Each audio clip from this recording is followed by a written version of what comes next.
Hello everyone, welcome to my channel. Let's learn with DA. Let's learn with DA. DA और मैं कभी कभी videos डालती हूँ, है ना, कभी कभी नहीं डालती, बेसिकली कोई देखता ही नहीं है क्योंकि अभी स्टार्टिंग भी नहीं है यार, 3 मंथ्स हो गए हैं मेरे को डालते हुए, तो अभी तक मेरे को कोई स्टूडेंट्स मिले नहीं हैं, तो इसलिए फिर मैं जब भी मुझे मौका मिलता है, टाइम मिलता है, जब मेरा मन करता है तब मैं वीडियोस डाल देती हूँ। तो मैं क्या पढ़ा रही हूँ, मैं पढ़ा रही हूँ क्लास 12th। अभी वाली वीडियो में मैं पढ़ा रही हूँ class 12th, chapter number 2 solution नाम है, और इस पर मैंने विदाउट वेस्टिंग एनी टाइम, ठीक है आवाज़ आ रही है सत्संग की, ये मेरी मम्मी ने लगाया होता है इतनी आवाज़ करके, ओ गॉड। ये बंद कर लेती हूँ दरवाज़ा, ठीक है ना। तो अब ठीक है, तो ये सिलेबस वगैरह कंप्लीट कर दिया हुआ है, ये सब चीज़ें मैंने फिनिश कर दी हैं प्रीवियस वीडियोस में। प्ले लिस्ट है क्लास 12th के नाम से मैंने बनाई हुई है, उसमें ये सारी की सारी जो 12th की वीडियोस हैं वो सारी पड़ी हुई हैं, ठीक है। फर्स्ट एंड सेकंड चैप्टर आज चैप्टर 2 ख़त्म हो जाएगा, सो ये सब मैंने पढ़ा दिया हुआ है, ठीक है। तो प्रीवियस वीडियोस में जाके आप देख लो, और इस पे मैंने ज़्यादा मेरी वीडियोस में ना ही आपको एड्स मिलेंगी और ना ही आपको एक्स्ट्रा फालतू की कोई चीज़ें मिलेंगी, क्योंकि मैं कोई वो नहीं हूँ बाई जूस या वगैरह वगैरह वगैरह वगैरह चीज़ें नहीं करती, ठीक है। तो आपको सिर्फ और सिर्फ मटेरियल मिलेगा, आपको प्योर मटेरियल मिलेगा, नोट्स मिलेगा, और पूरा डिटेल मैं आपको अंडरस्टैंड करवा दूँगी, समझ करवा दूँगी, ठीक है, समझा दूँगी। सो हम लोग पढ़ रहे हैं कॉलिगेटिव प्रॉपर्टीज़ पढ़ रहे थे, लास्ट टॉपिक है इसी चैप्टर का, तो मैंने 2 पढ़ा दी थी, relative lowering of vapour pressure पढ़ा दिया आपको, एंड ऑस्मोटिक प्रेशर भी पढ़ा दिया है, तो लास्ट वीडियोस में आप प्लीज़ देख लीजिए। सो आज हम लोग पढ़ने वाले हैं, मैं यहाँ रख देती हूँ अपनी फ़ोटो, है ना, अपना। आज हम लोग पढ़ने वाले हैं एलिवेशन इन बॉइलिंग पॉइंट, ठीक है। आज हम लोग पढ़ेंगे एलिवेशन इन बॉइलिंग पॉइंट। तो एलिवेशन इन बॉइलिंग पॉइंट क्या है? एलिवेशन इन बॉइलिंग पॉइंट है the boiling point of the liquid is a temperature. Elevation in boiling point क्या होता है? ये क्या होता है? टेम्परेचर होता है at which the vapour pressure of the liquid become equal to the atmospheric pressure, ठीक है ना। क्या बोला कि अब हम लोगों ने बॉयल कर दिया, लिक्विड बॉयल कर रहे हैं, अब जो हमारा वेपर प्रेशर है वो किसके बराबर हो जाएगा? एटमॉस्फेरिक प्रेशर, एटमॉस्फेयर से जो प्रेशर आता है ना उसके बराबर हो जाएगा। जब गैस उड़ती है, वेपर्स बनते हैं, वो लाइट हो जाते हैं, वो उड़ना शुरू हो जाते हैं ना, ठीक है ना। तो प्रेशर की इक्वल जब हो जाता है तब वो वेपर बनना शुरू हो जाते हैं, ठीक है ना। फॉर एग्जांपल वाटर वेपर जो है, वाटर प्रेशर एग्जांपल हो गया, for example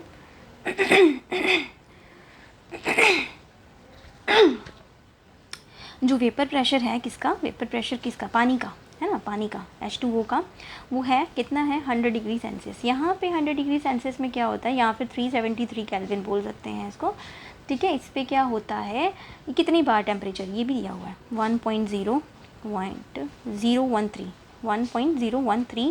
bar atmospheric pressure, bar 1 atom atmospheric pressure, ठीक है, इतना।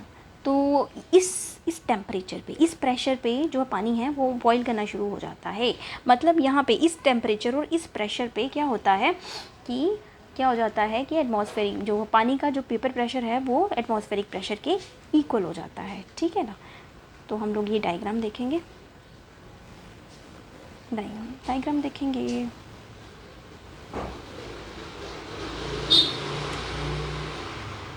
मेरा बैकग्राउंड म्यूज़िक ऐसा ही चलता रहेगा। सो ये रहा आपका जो मैंने अभी वैल्यूज़ दिया आपको, ठीक है। ये है वेपर प्रेशर, ठीक है। यहाँ पे है आपका टेम्परेचर, ओके। ये एक क्या बनाया है? एक ग्राफ बनाया है, ठीक है ना, ग्राफ, ठीक है। ये हमें क्या शो कर रहा है? ये शो कर रहा है एलिवेशन। एलिवेशन का क्या नाम है? मतलब क्या होता है? बढ़ोतरी, है ना।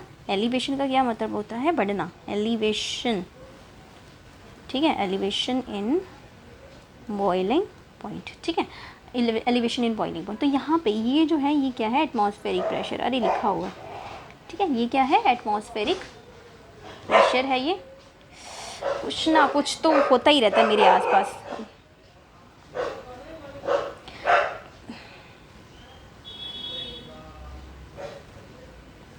कोई ना किसी ने बहम पड़ा ही रहता है, तो ठीक है। यहाँ पे ये सोल्यूशन है, ठीक है।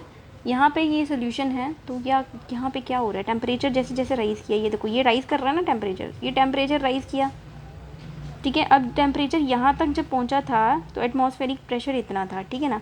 अब क्या हुआ, अब जितना मर्जी टेम्परेचर बढ़ जाए, है ना, जहाँ मर्जी चला जाए, है ना, तो एटमॉस्फेरिक प्रेशर यहाँ पे सेम ही रहेगा, क्योंकि पानी बॉयल करना शुरू कर दिया यहाँ पे वेपर्स बनना शुरू हो जाएंगे, तो एटमॉस्फेरिक प्रेशर को बढ़ने की ज़रूरत नहीं है।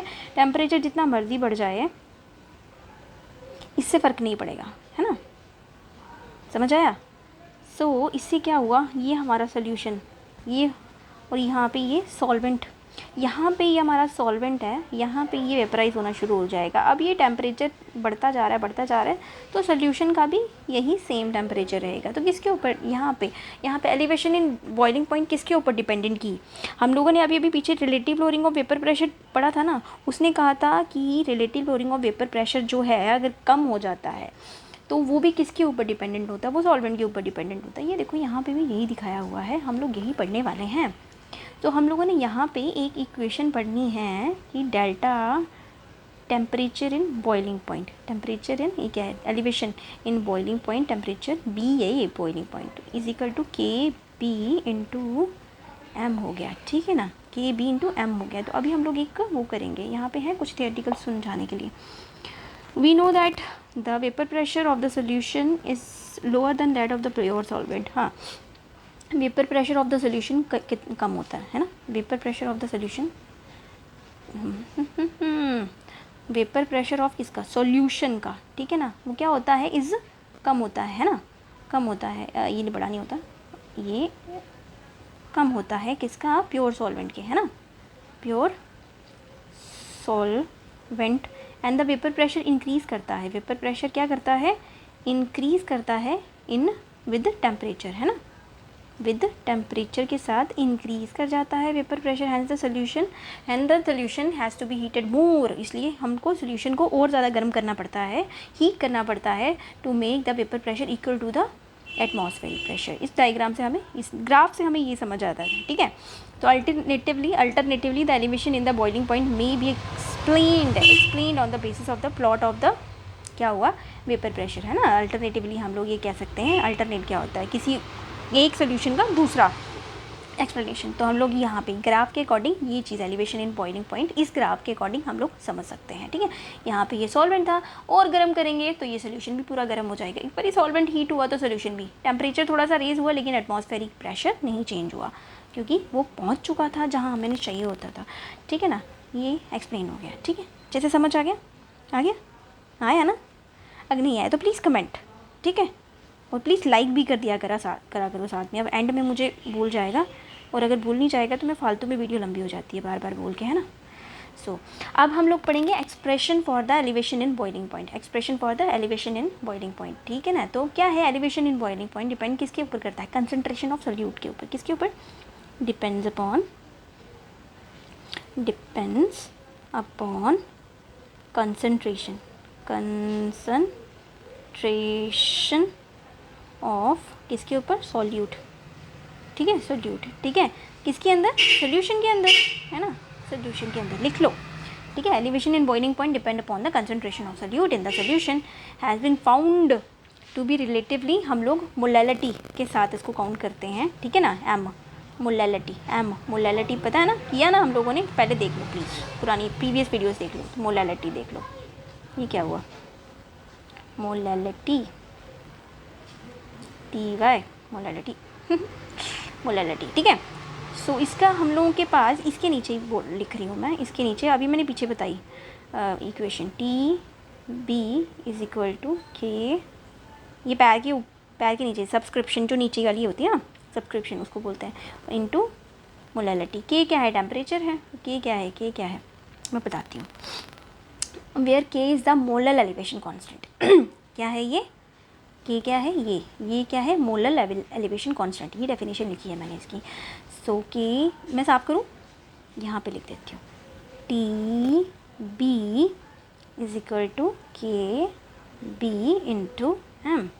के बी क्या है, ये मोलर एलिवेशन कांस्टेंट, ये, ठीक है। एम क्या है, और इसको कुछ और भी बोलते हैं, अभी बताती हूँ। एम क्या है, मोलैलिटी, ठीक है, क्या है ये, मोलैलिटी अपने नोट्स पे लिखो, ठीक है। और टी क्या है? टेम्परेचर है, हमको पता है ना। टी क्या है? टेम्परेचर। और इसको ये मोलल एलिवेशन कांस्टेंट को हम लोग ये भी बोलते हैं, एक और है यहाँ पे अजीब सा नाम है, EBULLIOSCOPIC,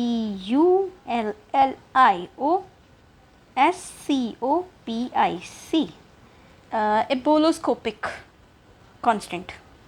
याद रखना है रखो, नहीं रखना नहीं रखो। आई डोंट थिंक इसके ज़्यादा मार्क्स होंगे, लेकिन फिर भी सुनना अच्छा होता है। एक्स्ट्रा नॉलेज के लिए बता रही हूँ, जो याद रख सकता है वो रख लो, नहीं होता तो रहने दो, ठीक है। एबोलोस्कोपिक कांस्टेंट है ये, ठीक है। और एम क्या है? मोलैलिटी आ गई, ये जो छोटा एम है ना, तो ये आ गई स्मॉल लेटर वाला, ये आ गई मोलैलिटी। एंड इसके आगे ये जो मैंने डेफिनेशन दे के रखी है, ये इसके नीचे, ये इसके ऊपर आप लोग वो जो हम लोगों ने लिखा ना, इफ़ छोटा m जो है वो अगर 1 है, ठीक है, देन हमारा जो डेल्टा टी बी किसके बराबर हो जाएगा? के बी के, है ना। m जो है वो 1 हो गया ना, 1 इंटू के बी इजिकल टू सेम आ जाता है।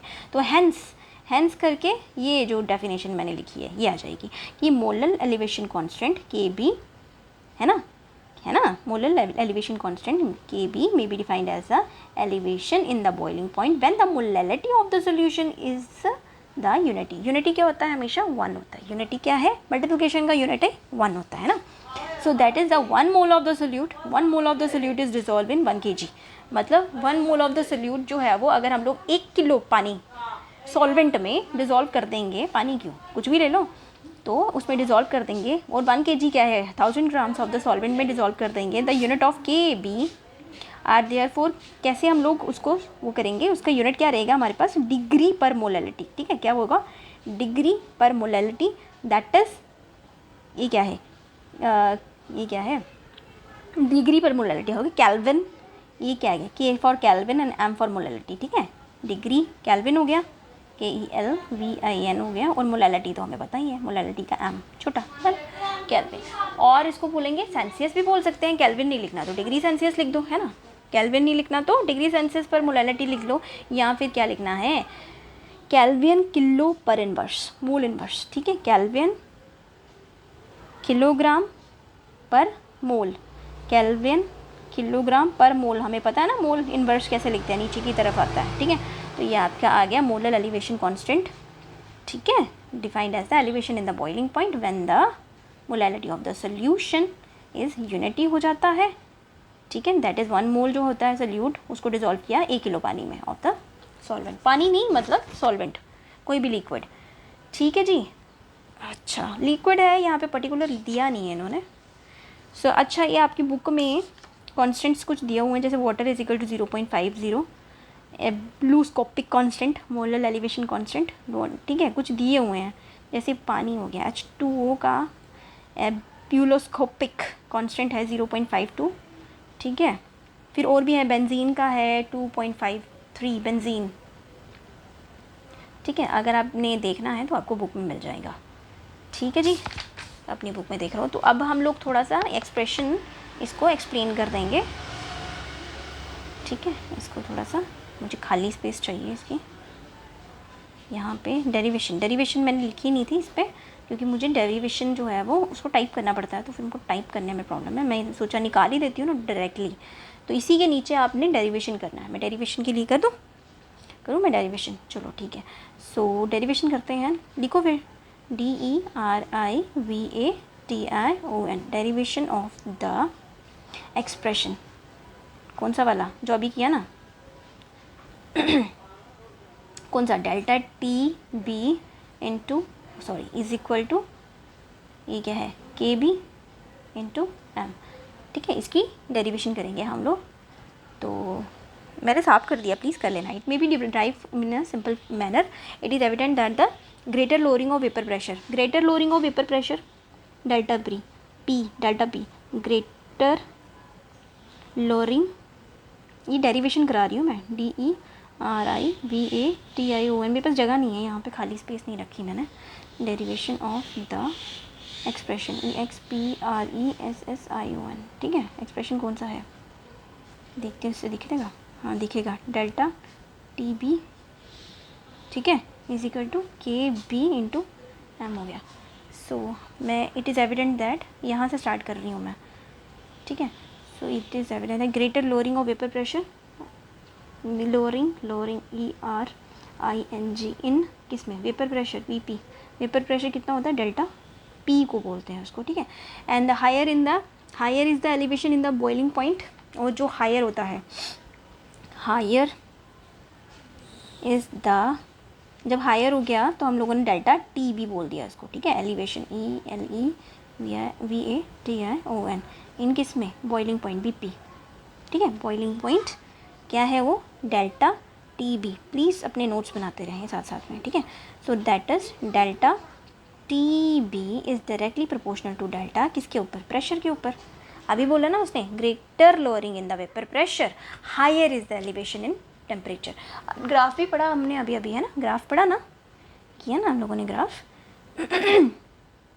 मैं देख रही हूँ कोई अच्छी सी जगह, बड़ी सी जगह मिल जाती है मुझे। हाँ ठीक है, बड़ी जगह बना सकती हूँ मैं, इससे ज़्यादा नहीं बनेगी, ठीक है। ओके, यहाँ पे तो दिख ही रहा होगा अब, है ना, डेरिवेशन ऑफ द एक्सप्रेशन कौन सा वाला, डेल्टा टी। सो ये क्या, greater lowering in the vapour pressure, है ना, क्या हो गया ये, higher in the elevation in the boiling point, delta T. और ये दोनों क्या हो गए, ये क्या हो गए, डायरेक्टली प्रोपोर्शनल हो गए। आगे कर रही हूँ मैं, ये साफ़ कर रही हूँ, ठीक है। सो रॉल्स लॉ क्या बोलता है, रॉल्स लॉ बोलता है, according to the Raoult's law, लिख लो, but according to the Raoult's law delta P जो है वो डायरेक्टली प्रोपोर्शनल x2 है, ठीक है ना। तो mole fraction of the solute in the solution, तो द मोल फ्रिक्शन किसकी, सोल्यूट की ना, है ना, सोल्यूट याद रखा करो, मोल फ्रिक्शन।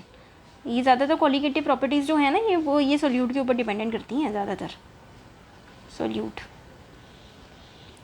ठीक है, इन द किसके अंदर, सोल्यूशन के अंदर।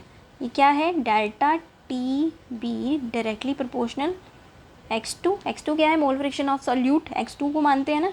सो अगर हम लोग ये डेल्टा, ये डायरेक्टली प्रोपोर्शनल हटा दें तो TB इज इक्वल टू क्या हो जाएगा, KX2, ठीक है। K क्या है, कांस्टेंट ऑफ प्रोपोर्शनैलिटी, क्या है, कांस्टेंट ऑफ क्या, ये K,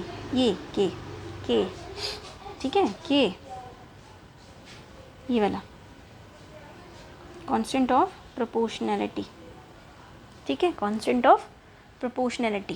क्लियर हो गया क्लियर, ठीक है।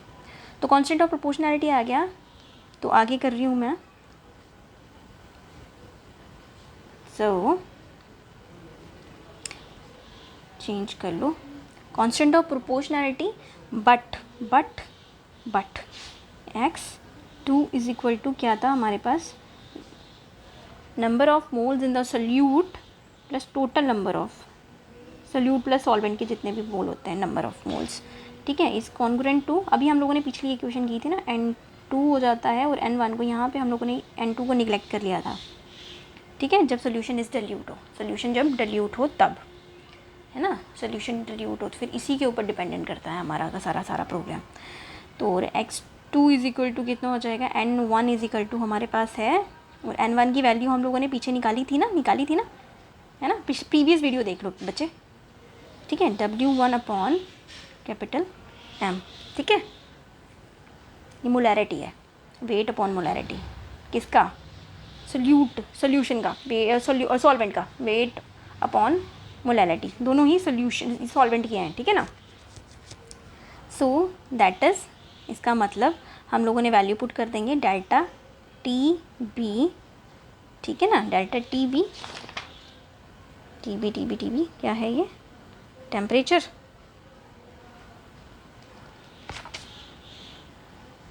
सो ये क्या है किसके बराबर आ जाएगा हमारे पास, कांस्टेंट आ जाएगा, अभी पीछे किया ना, और ये M ऊपर चला जाएगा, ये वाला है ना, ऊपर चला जाएगा, तो ये आ गया M1 N2 अपॉन W1, ठीक है, okay.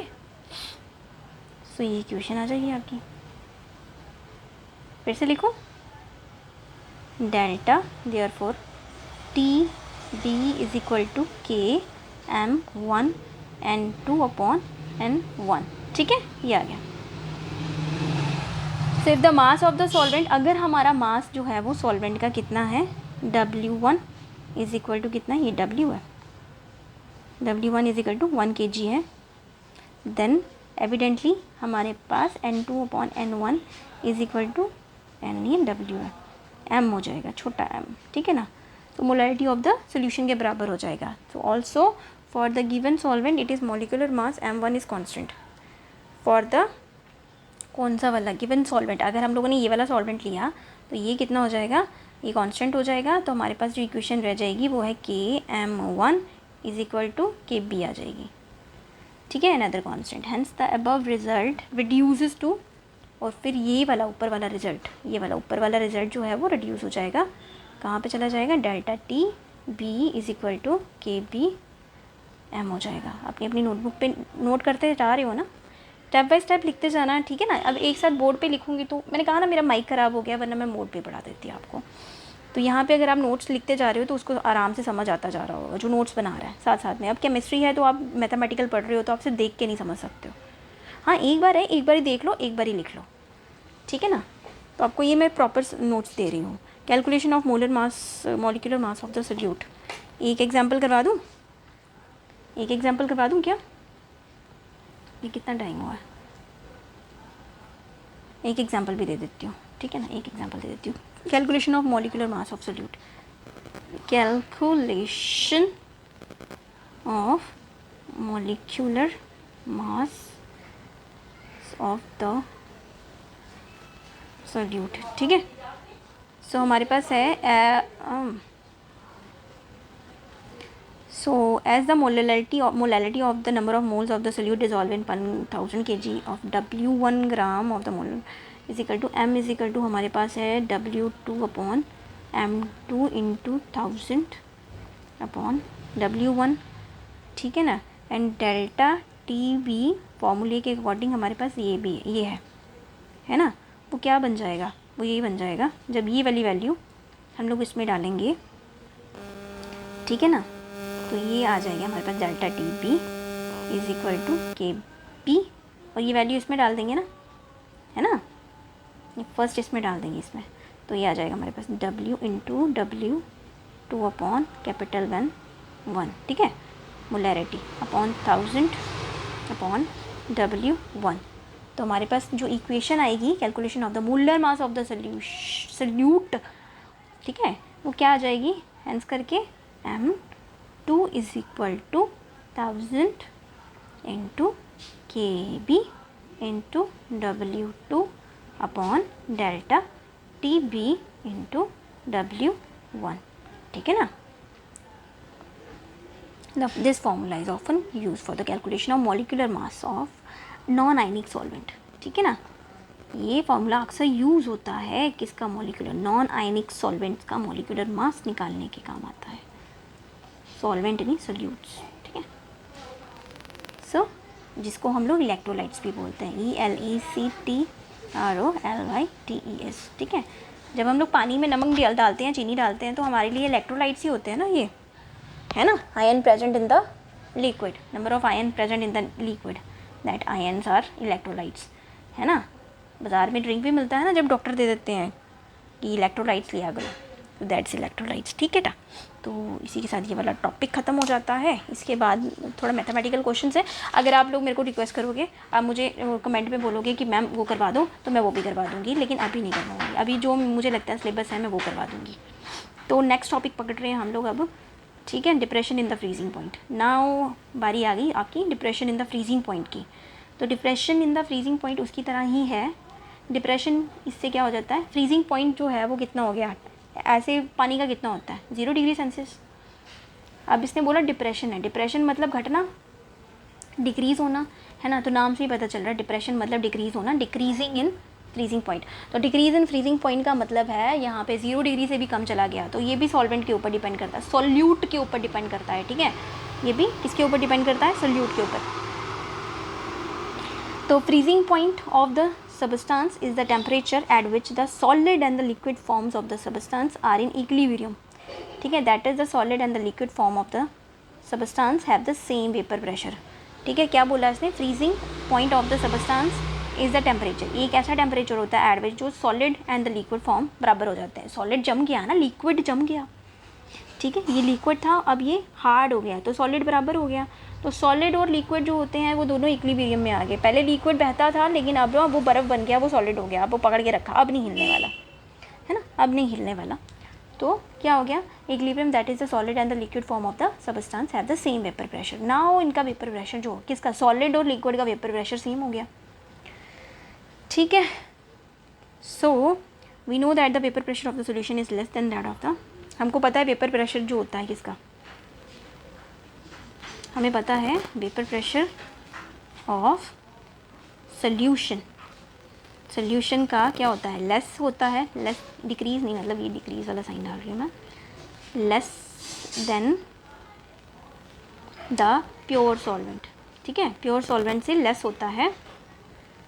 As the freezing point of the temperature of the vapour pressure of the liquid and the solid phase are equal, तब वेपर प्रेशर जो है वो इक्वल हो जाता है। Therefore from the solution we will occur that a lower vapour temperature. इससे क्या होता है, वेपर प्रेशर जो होता है इक्वल हो गया तो lower in the vapour temperature, because lower the temperature lower in the vapour pressure. अगर वेपर प्रेशर यहाँ पे टेम्परेचर अगर लो करेगा, डिक्रीज होएगा, तो vapour pressure is also low, ठीक है, टेम्परेचर अगर लो होगा तो vapour pressure is also low. यहाँ पे डायग्राम देखेंगे हम लोग, ये देखो, तो ये आ जाएगी आपकी डायग्राम, डायग्राम मतलब ग्राफ आ गया, तो ग्राफ को ध्यान से समझेंगे, ये आ गया आपका वेपर प्रेशर और ये आ गया आपका टेम्परेचर। पिछली वाली डायग्राम में हम लोगों ने क्या किया था, ये वेपर प्रेशर था ना, वेपर प्रेशर था, ये टेम्परेचर था, तो टेम्परेचर राइज किया था यहाँ से, ठीक है, ये था टी बी माना था इसको, टी नॉट बी, और यहाँ पे टी बी माना था हम लोगों ने, और ये था हमारा वेपर प्रेशर, ठीक है। इस तरह से ग्राफ बना था, ये सॉल्वेंट था और ये क्या था, सोल्यूशन था, ऐसे ही था ना। अब यहाँ पे क्या आ रहा है, यहाँ पे एटमॉस्फेरिक प्रेशर है, टेम्परेचर फ्रीजिंग है ना, तो फ्रीजिंग कम ही होगा, है, फ्रीज कम करेगा। तो यहाँ पे एक ग्राफ बन रहा है जो कि बी पॉइंट पे है, बी पॉइंट पे है, तो यहाँ पे एक कर्व बनाया हम लोगों ने, है ना, कर्व बनाया। अब ये टेम्परेचर डिक्रीज़ हुआ, यहाँ पे क्रिटिकल टेम्परेचर आया, और यहाँ पे ये ग्राफ जो है वो यहाँ से यहाँ चला गया। फिर से बता रही हूँ, ये देखो, ये लिक्विड सॉल्वेंट है, अब ये सॉल्वेंट और डिक्रीज़ कर गया, ठीक है, और ये सोल्यूशन का भी फ्रीजिंग पॉइंट कम था, तो यहाँ पे ये आया तुम्हारा, ये जो चेंज इन द टेम्परेचर आया, इसको हम लोगों ने डेल्टा एफ बोला। वहाँ पे अभी पीछे हम लोगों ने जो डेल्टा टी भी किया था वो था change in the temperature in the boiling point, ठीक है ना। तो यहाँ पे ये चेंज है, डेल्टा जब लग जाता है तो चेंज होता है, ये मैंने पहले भी बताया हुआ है, तो तभी मैंने लास्ट बारी नहीं बोला, लास्ट वाले जो फॉर्म वो करवा रही थी तब नहीं बोल रही थी, मुझे लगा आपको पता है, इसलिए मेरे मुंह में भी नहीं आया, ठीक है। तो ये चेंज है डेल्टा, तो यहाँ पे टी डेल्टा एफ पहले वाला था और ये अब वाला है फाइनल वाला, ठीक है, ठीक है। तो ये दो कर्व्स आ गए और ये इसी के साथ चलेंगे, और ये भी देखो इसके साथ ही जा रहा है ना। सो इसका इक्वेशन क्या बनेगी, डेल्टा मतलब change in the temperature in the freezing point, change in the depression in the freezing point is equal to क्या है, ये जो टेम्परेचर इन द इनिशियल वाला था, नॉट वाला, और ये बाद वाला, ठीक है। तो चलो फिर इसकी इक्वेशन लिख लेते हैं, ठीक है, इक्वेशन लिखते हैं, एक्सप्रेशन कर लेते हैं थोड़ा सा। तो ये आ गया आपका expression in the freezing point, expression in the freezing point, ठीक है। सो expression for the depression in freezing point क्या है, the depression in freezing point depend upon the concentration of, किसके ऊपर, ये expression for the depression in freezing point किसके ऊपर है, डिपेंड करता है, depends, DEPENDS, depends on the concentration, किसकी, कहाँ ना, ऑलमोस्ट सारे के सारे किस पे डिपेंड करते हैं, कंसंट्रेशन ऑफ सोल्यूट पे, है ना। गलती से अगर कोई ऐसा सोल्यूट जिसका इसका फ्रीजिंग और ये बॉइलिंग पॉइंट जो है वो ज़्यादा है, फ्रीजिंग पॉइंट कम है और बॉइलिंग पॉइंट ज़्यादा है, वो स्यापा पड़ जाता है, उसको सोल्यूशन को ही स्यापा पड़ जाता है, प्रॉब्लम हो जाती है ना, किसके अंदर, इन द सोल्यूशन के अंदर, ठीक है ना। And has been found to be related to the molality, और ये भी किसके रिलेटेड हो जाता है, मोलैलिटी के। तो हमारे पास एक एक्सप्रेशन आ जाता है, change in the temperature in the freezing point, है ना, जिसको हम लोग depression in the freezing point बोला हम लोगों ने, ये किसके बाद है, ये KF, है ना। जैसे वो मोलल ये क्या बोलते हैं उसको, मोलर एलिवेशन कांस्टेंट था ना, के एफ क्या है, मोलर डिप्रेशन, ये डिप्रेशन कांस्टेंट है ये, ठीक है, इनटू एम आ गया, ठीक है, ये का इक्वेशन है ना, इजी सी इक्वेशन है। तो चलो डेफिनेशन पढ़ते हैं। तो ये जो delta T F is equal to K F into M, और ये के एफ क्या है, ये मोलर डिप्रेशन कांस्टेंट है, जिसको हम लोग बोलेंगे may be defined as if M is equal to 1 and delta, अगर एम इज इक्वल टू 1 हो जाएगा, मोलैलिटी अगर 1 होएगी तो डेल्टा टी एफ किसके बराबर हो जाएगा, ओनली के एफ के बराबर हो जाएगा, ठीक है ना, इसलिए ये इंपॉर्टेंट है।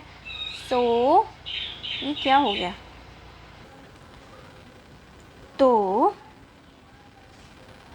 हाँ, तो मोलर डिप्रेशन कांस्टेंट क्या हो जाएगा हमारे पास, may be defined as the depression in the freezing point when the molality of the solution is क्या है, unity, that is 1 mole of the solute is dissolve in 1000 gram of solvent, ठीक है, solvent के अंदर, ठीक है, 1000 kilo, 1 kilo solvent के अंदर, ठीक है, कितना हम लोगों ने 1 मोल ऑफ सोल्यूट हम लोगों ने क्या किया है, डाला है, ये सॉल्वेंट आ गया और ये सोल्यूट हो गया, मोल सोल्यूट,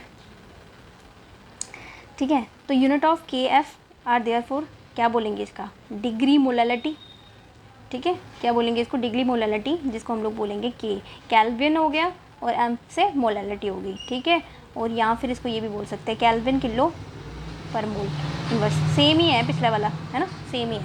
बहुत गर्मी है यार, मुझे आपको पढ़ाने के लिए मुझे फ़ैन ऑफ करना पड़ता है वरना आवाज़ आ जाती है माइक पे। सो एक्सप्रेशन कर लेते हैं फटाफट, है इसका एक्सप्रेशन या नहीं। तो calculation of the molar depression constant हम लोगों ने from the enthalpy of fusion, इसमें है कुछ, इसमें बचा गया कुछ,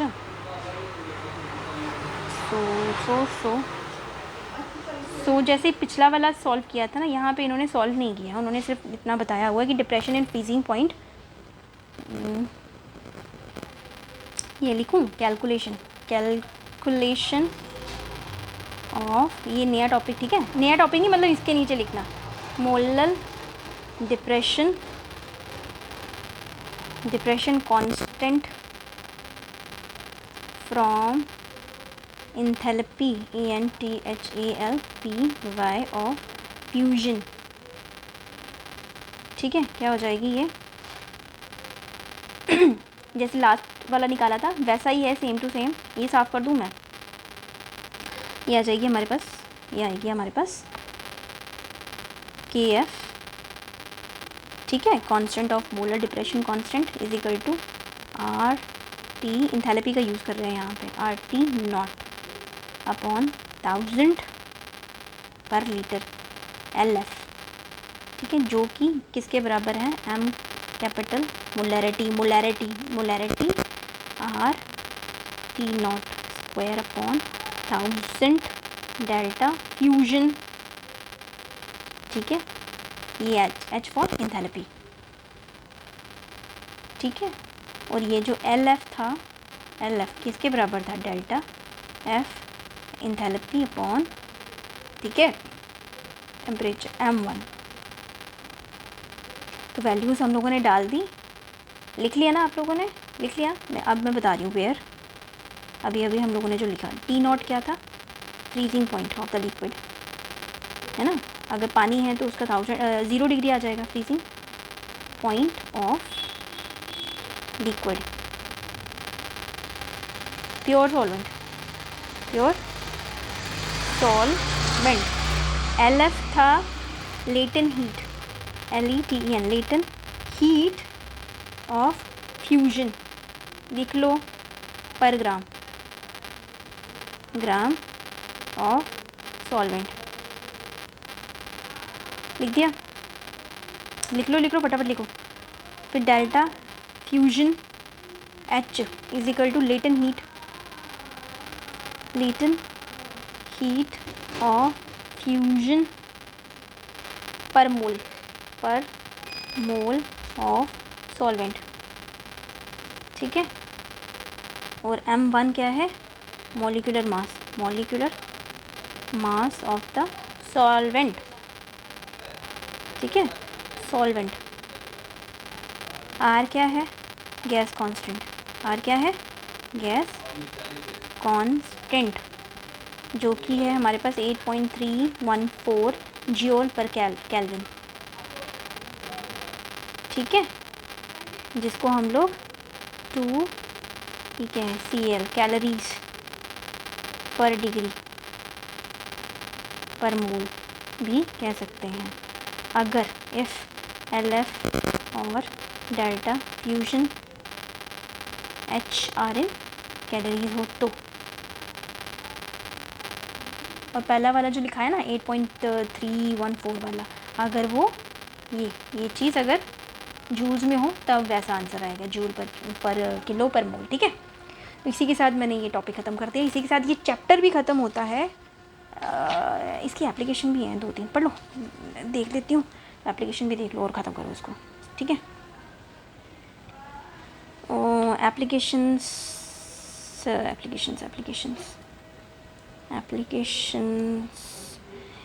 इसको कहाँ कहाँ यूज़ करते हैं? इन मेकिंग एंटी फ्रीजिंग सोल्यूशन में एप्लीकेशंस, ठीक है। एप्लीकेशंस साफ लिखूँ, थोड़ी जगह बना देती हूँ,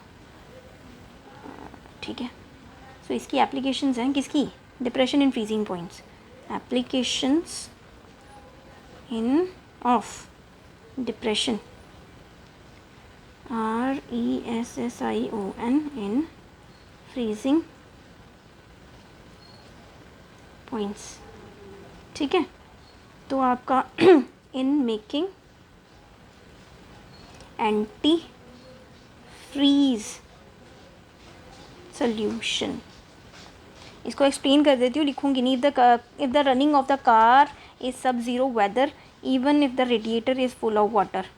तो अच्छा, अगर कार के अंदर पानी पड़ा भी हुआ है रेडिएटर में और उसका फ्रीजिंग पॉइंट जो है वो फ्रीज़ बिलो मतलब 273 किलो केल्विन पे पहुंच गया, तब भी वो बॉईल करना शुरू हो जाता है, तब भी तो इंजन गर्म हो सकता है। तो it has been possible due to the fact that depression in the freezing point of the water takes place in the appropriate amount of. यहाँ एंटी फ्रीजिंग कार में डालना ज़रूरी होता है। पानी के डालने के बावजूद भी अगर पानी को गर्म करते तब भी तो प्रॉब्लम हो सकता है। तो हम लोग उसमें एंटी फ्रीजिंग एजेंट यूज़ करते हैं गाड़ी में, इथिलीन ग्लाइकोल, ETH कार में लीन ग्लाइकोल GLYCOL यूज़ करते हैं, ठीक है, as an anti freezing agent, ठीक है। सेकेंड वाला, in melting the ice on the road, okay, in melting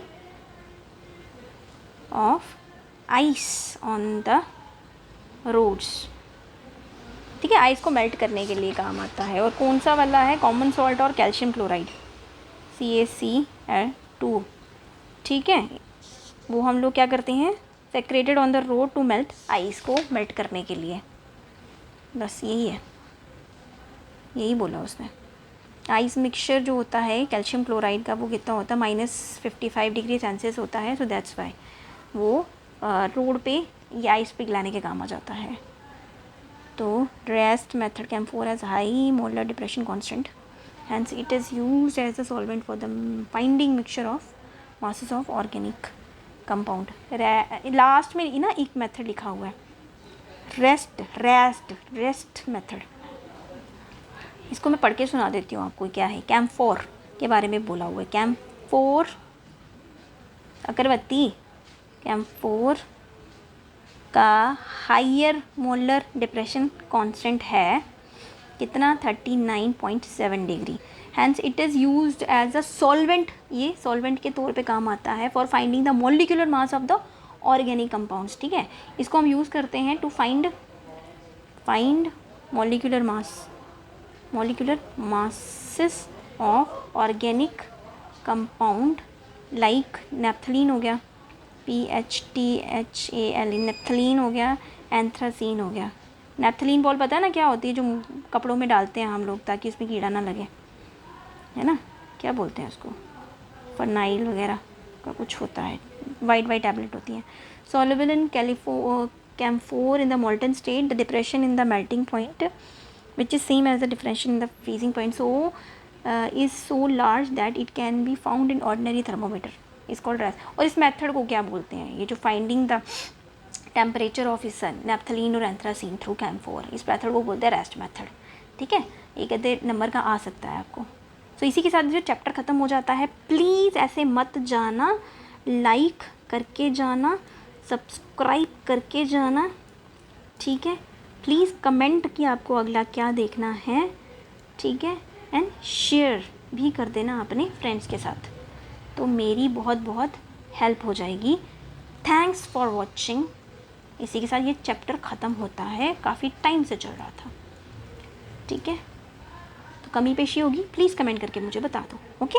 समझ आया तब भी, अच्छी बातें होगी तब भी मुझे शेयर कर दो प्लीज़। तो थैंक यू, मिलते हैं नेक्स्ट चैप्टर के साथ।